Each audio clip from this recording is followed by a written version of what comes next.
pag nagmamature tayo, parang nauobliga tayong kalimutan yung pagiging bata eh. Mas lumalaki daw tayo, mas lumalaki yung mga problema, mas lumalaki yung responsibilidad. At pag nangyari yun, ang dami ng mga bagay na lumalagpas lang sa atin. Nung mga bata pa tayo, wala tayong pinapalagpas eh. Kaya parang haba ng araw, di ba? Parang lahat ng bagay big deal sa atin. Naalala mo pa ba nung una kang nakakita ng rainbow? Wow! Eh yung bago sumara yung ref, namamatay yung ilaw. Wow!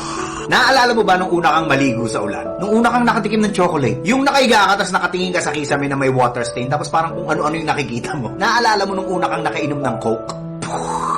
Sa maniwala kahit sa hindi, ang dami pa rin mga ganun sa paligid natin. Mga bagay na hindi pa natin alam. Pero dahil mayayabang na yung mga mature na mga sarili natin, hindi na natin ini-enjoy yung kababawan. May mga nagsasabing matanda na tayo kaya hindi na tayo naglalaro. Pero ang totoo, hindi na tayo naglalaro, kaya tayo tumatanda. Sana wag niyong hayaang mawala yung inner child ninyo. Huwag tayong maging isip bata.